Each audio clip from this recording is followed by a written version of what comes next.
Antes de dar comienzo con este video, quiero agradecer a Nani la posibilidad que me brindó de cederme este espacio para poder hablar del aborigen.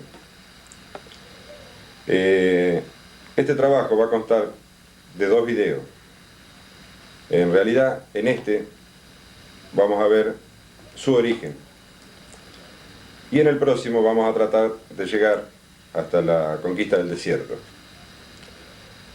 Es un tema muy extenso y es difícil volcarlo en unos escasos minutos a un video. Pero de todos los elementos que hemos utilizado para armar el mismo, hemos tratado de sacar los datos que se apartan un poquito de la historia oficial, que es donde realmente está la verdad sobre el aborigen, que no figura en casi todos los libros de historia. Ya como sabemos, estuvo condicionado, estuvo marginado y hasta podríamos decir que estuvo ignorado de las páginas de nuestra historia. Y fue, yo pienso, en nuestra historia un protagonista más.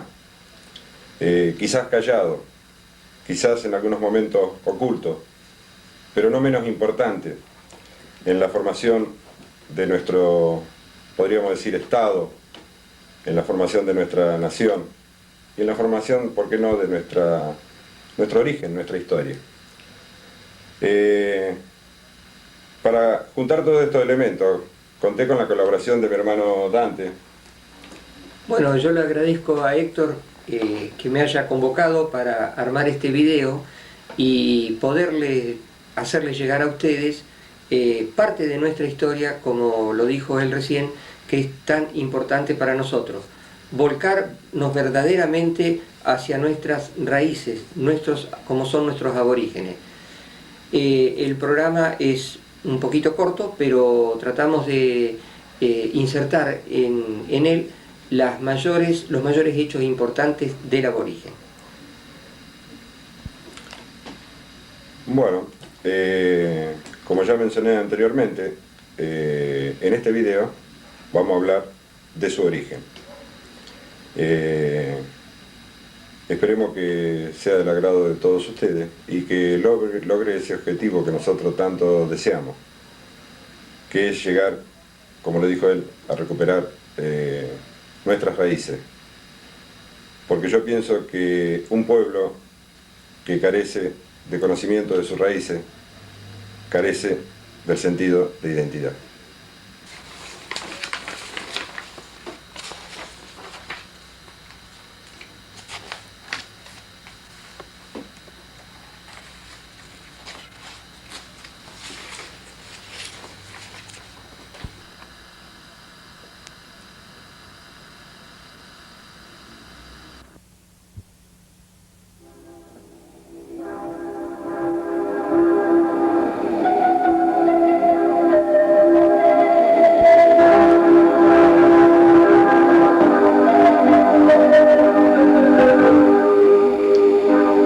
Para poder hablar del aborigen de nuestro país, tenemos que tomar como parámetro la historia americana.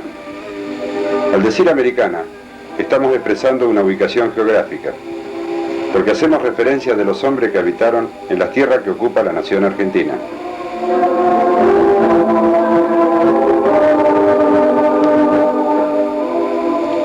Tiene la misma jerarquía que la historia de cualquier lugar del mundo, porque la historia humana es de la humanidad toda. No importa si los hombres son blancos, negros o amarillos. Tampoco si son del norte o del sur, de oriente o de occidente.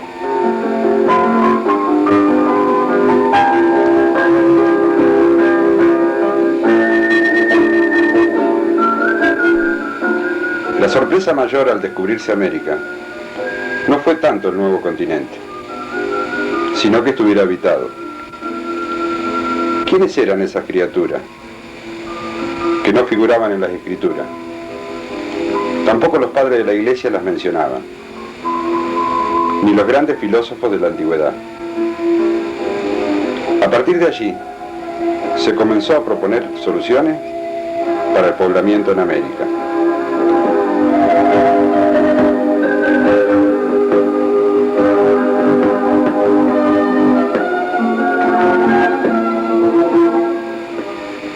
Surgieron varias teorías. Una mencionaba como cuna de la humanidad y mamíferos a la región pampeana en América. Otra propuso el origen del hombre americano a partir de Melanesia. Otra el origen australoide. Y la de origen único, que se tiene como la más aceptable, reconoce al hombre americano como procedente del continente asiático, a través del estrecho de Bering, en el período de la última glaciación.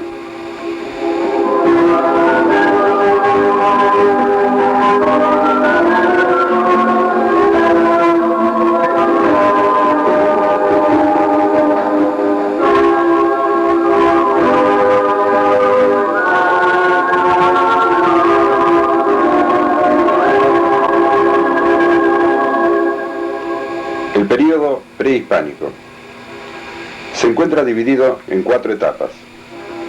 Protoindio, 70.000 a 20.000 años antes de Cristo. Los primeros inmigrantes empezaron a adaptarse al nuevo hábitat y a difundirse en el espacio, muy limitados por el hielo.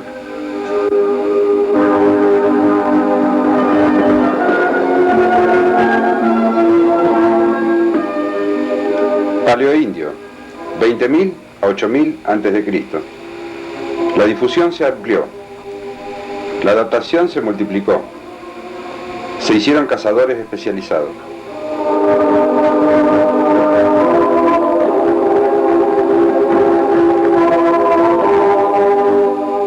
Mesoindio, 8.000 a 2.000 años antes de Cristo. La retirada de los hielos produjo cambios en el medio, cambios en la subsistencia y recolección.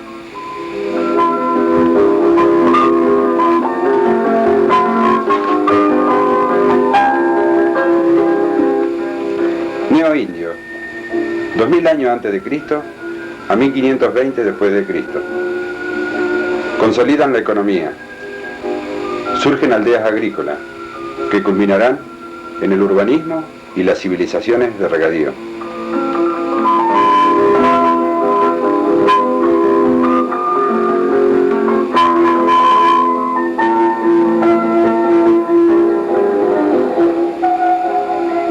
En el estilo de vida neoindio florecieron muchas culturas. Las más importantes que podemos citar son los mayas, aztecas e incas. Estos últimos tuvieron en su expansión gran influencia en las culturas del norte, de lo que luego sería Argentina. Fue el 10º inca, Topá Inca, hijo de Pachacati, quien incorporó como tributario el estado inca al noroeste argentino.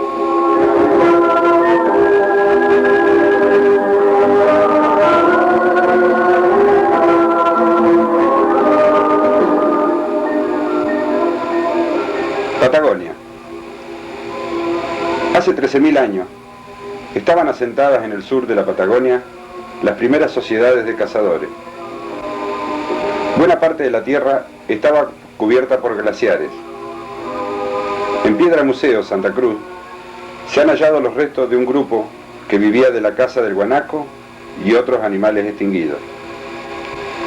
El grupo, formado por pocas familias, se movilizaba en busca de recursos. Armaban campamentos al aire libre, o bien ocupaban cuevas o aleros rocosos.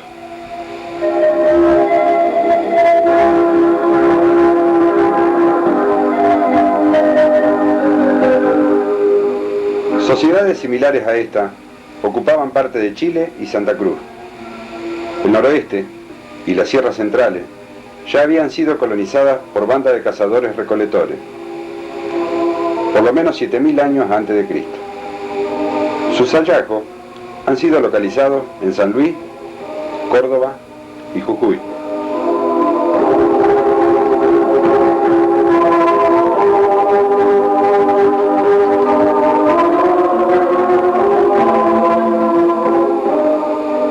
En Las Pampas, los primeros pobladores ingresaron hace unos 9.000 años.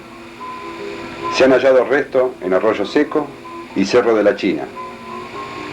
En San Juan hay evidencia que 2.000 años antes de Cristo Algunas sociedades habían incorporado la agricultura, sin abandonar la caza y recolección.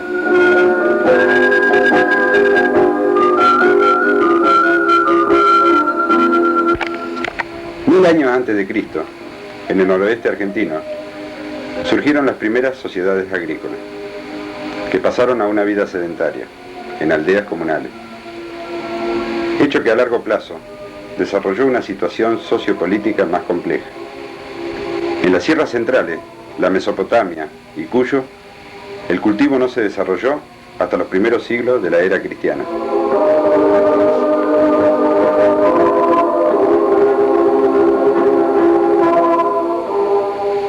En el noroeste argentino, las diferencias sociales se volvieron hereditarias. De esta manera, comenzaron el tránsito hacia organizaciones sociopolíticas jerarquizadas y diferenciadas. A estas sociedades se las denominó señoríos o jefaturas. Se perfilaba la figura de un señor o jefe, que concentraba el poder político y religioso. Paralelamente, surgieron la metalurgia, la escultura en piedra y la cerámica.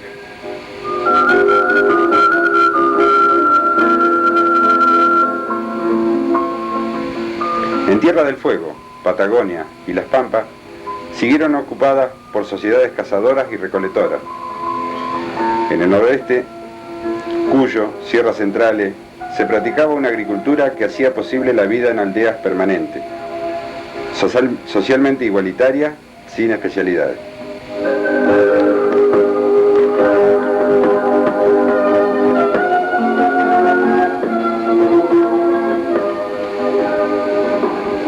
Los señoríos del noroeste argentino, asentados desde Jujuy hasta San Juan, formaban parte de la tradición cultural andina. Habían sido incorporados al Estado Inca, que tenía su capital en Cusco.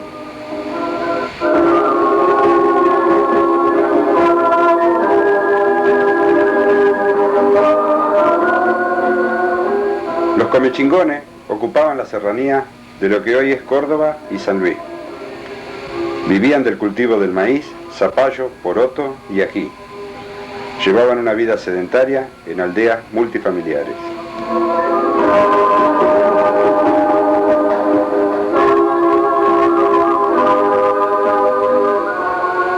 Al norte de esta misma porción estaban asentados los anavirones, originarios de la cuenca del río Dulce. En la actual Santiago del Estero nos dejaron testimonio de su arte, en las pinturas rupestres encontradas en Cerro Colorado, Córdoba, sobre las rocas.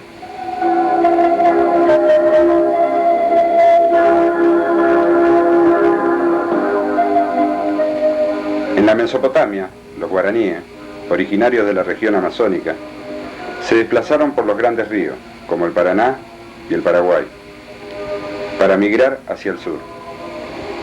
Un grupo de ellos ocupó el norte de Corrientes y parte de Misiones. Otro se asentó en el noroeste del Chaco, donde se lo conoce como chiriguano.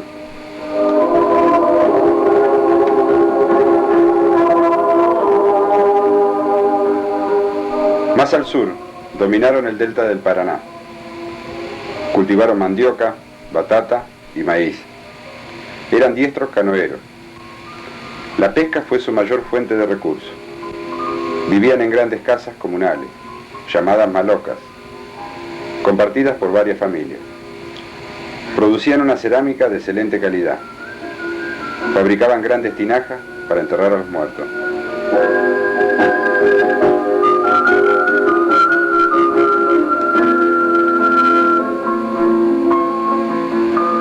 Las llanuras pampeanas, situadas al este del Río de la Plata, estaban pobladas por grupos de charrúas, cazadores y recolectores nómades, muy belicosos. Los querandíes, también cazadores, recolectores, ocupaban la costa oeste, como los Chaná Timbú, Chaná Menguá y Timbú, estaban dispersos por las islas del río Paraná. Se dedicaban a la pesca y muy poco cultivo.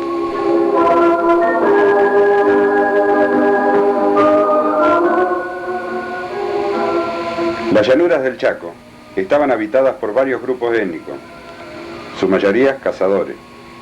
los Toba, Mocovíe, Avipone, Huichis, Mataguayo, Chorotes, Chulupíe y Vilelas.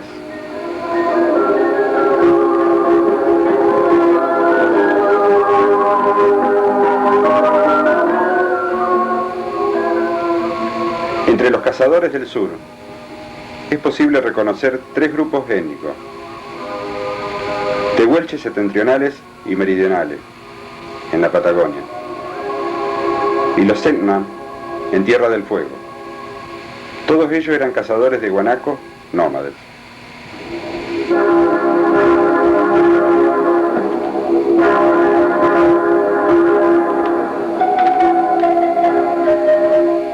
El litoral fueguino estaba ocupado por canoeros, los Yamana y Cahuescar, dedicado a la caza de lobos marinos y recolección de moluscos.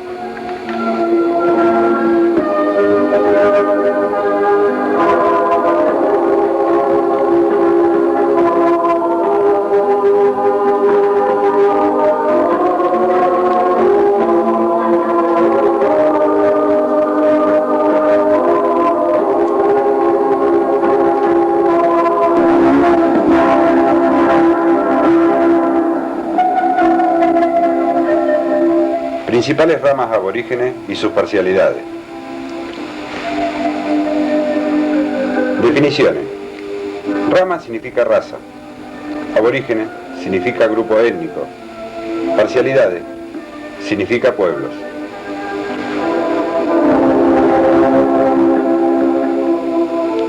Zona sur.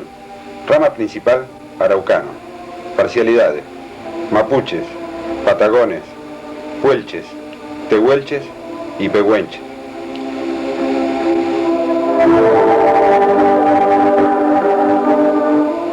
Zona noreste. Rama principal, guaraníes. Parcialidades: charrúas, guaycurúes, matacos, tonocotes, timbúes, chanás, chiriguanos, mocoretás, pigagaes, mocoretás y pigagaes.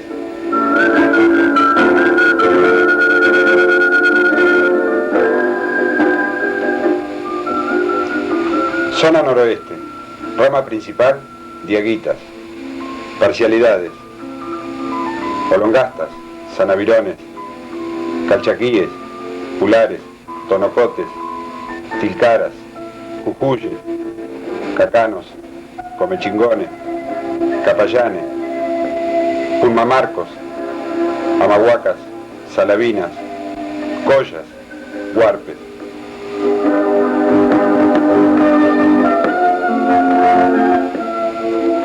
Zona pampeana. Rama principal, ranqueles. Parcialidades: pampas, querandíes.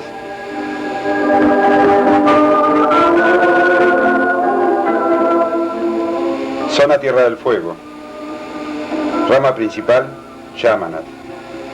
Parcialidades: onas, alacalufes, chaganes, ahirros, manquén y buenaquén.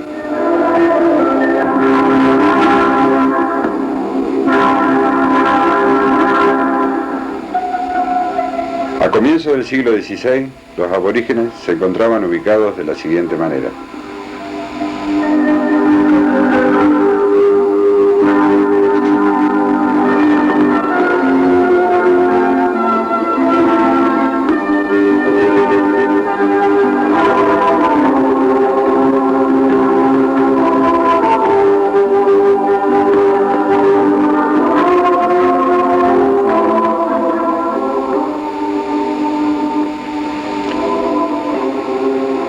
En este nuevo mapa vemos de qué manera los aborígenes fueron desplazados a la llegada de los españoles.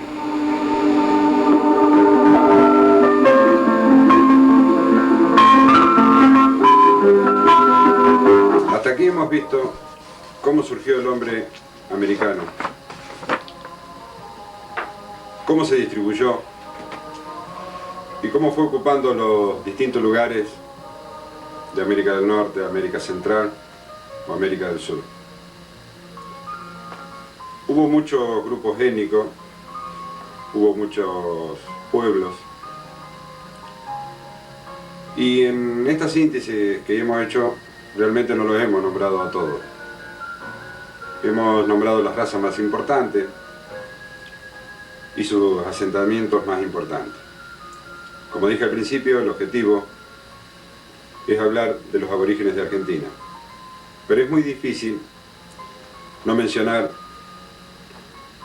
cómo se produjo, digamos, su desplazamiento y su llegada, porque, como dije en gran parte del video, la influencia que tuvieron civilizaciones de Mesoamérica sobre el norte de nuestro país, y aparte teníamos que dar una idea de cuál era el origen del hombre en América primero. Hubo muchas clases étnicas y yo creo que su origen se debe a que cuando el aborigen todavía era nómade y se tenía que desplazar grandes distancias para conseguir su alimento, o siguiendo manadas, o buscando lugares donde hubiera agua disponible, llegó a lugares, hasta lugares más remotos de nuestro país. Y muchos grupos iban quedando definitivamente en esos lugares. En la época que surgieron los señoríos, esos pequeños grupos fueron desarrollando una pequeña cultura. A su vez, se iban evolucionando socioculturalmente, digamos. Y yo creo que ese es el motivo de que surgieron, como dije recién, tantas clases étnicas y tantos pueblos a lo largo de nuestro país.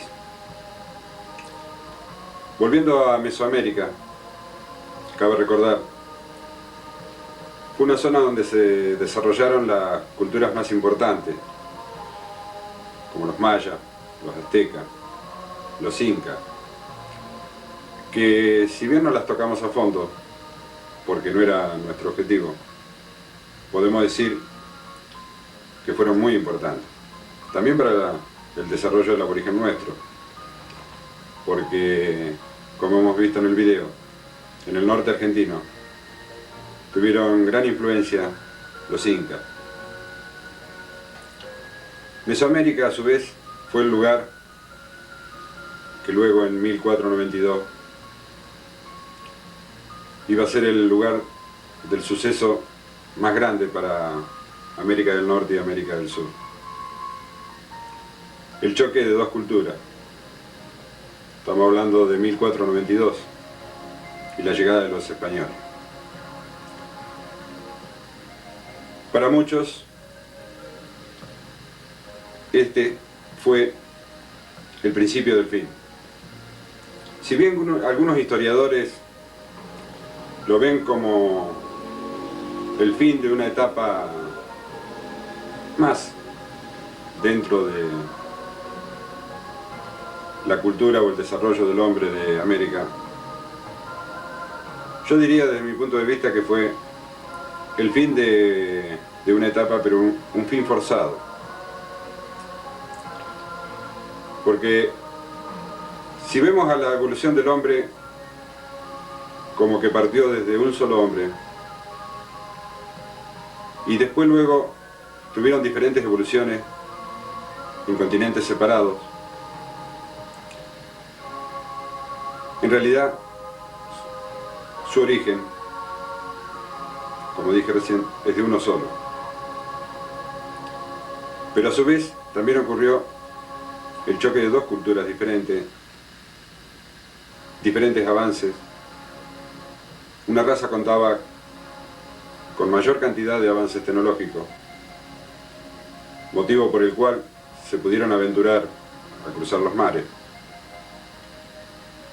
Y otra evolución diferente era la que se encontraba en ese momento en el continente americano.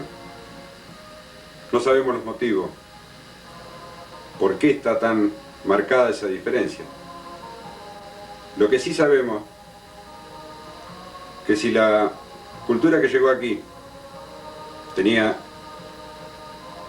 un avance, una idea religiosa, una forma sociocultural, la de aquí también la tenía.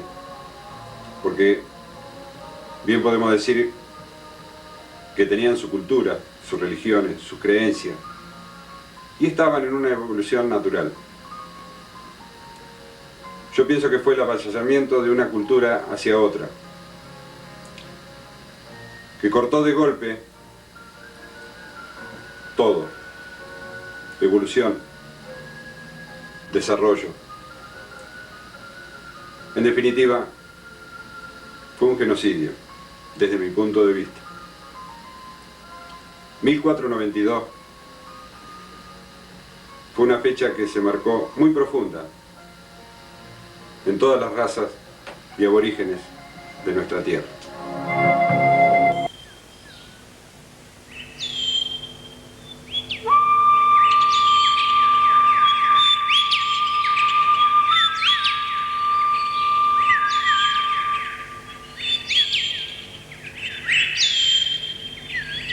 Hubo un tiempo en el que todo era bueno, un tiempo feliz en el que nuestros dioses velaban por nosotros. No había enfermedad entonces, no había pecado entonces, no había dolores de huesos, no había fiebres, no había viruela, no había ardor de pecho, no había enflaquecimiento. Sanos vivíamos. Nuestros cuerpos estaban entonces rectamente erguidos, pero ese tiempo acabó. Desde que ellos llegaron con su odio pestilente y su nuevo Dios y sus horrorosos perros cazadores, sus sanguinarios perros de guerra de ojos extrañamente amarillos, sus perros asesinos, bajaron de sus barcos de hierro, sus cuerpos envueltos por todas partes y sus caras blancas y el cabello amarillo y la ambición y el engaño y la traición y nuestro dolor de siglos reflejado en sus ojos inquietos. Nada quedó en pie. Todo lo arrasaron, lo quemaron, lo aplastaron, lo torturaron, lo mataron. 56 millones de los nuestros, 56 millones de hermanos indios esperan desde su oscura muerte, desde su espantoso genocidio, que la pequeña luz que aún arde todavía como ejemplo de lo que fueron algunas de las grandes culturas del mundo se propague y arda en una llama enorme y alumbre por fin nuestra verdadera identidad. Y de ser así, que se sepa la verdad, la terrible verdad de cómo mataron y esclavizaron a un continente entero para saquear la plata y el oro y la tierra, de cómo nos quitaron hasta las lenguas, el idioma, y cambiaron nuestros dioses atemorizándonos con horribles castigos, como si pudiera haber castigo mayor que el de haberlos confundido con nuestros propios dioses y dejado que entraran en nuestra casa y templos y valles y montañas. Pero no nos han vencido. Hoy, al igual que ayer, todavía peleamos por nuestra libertad.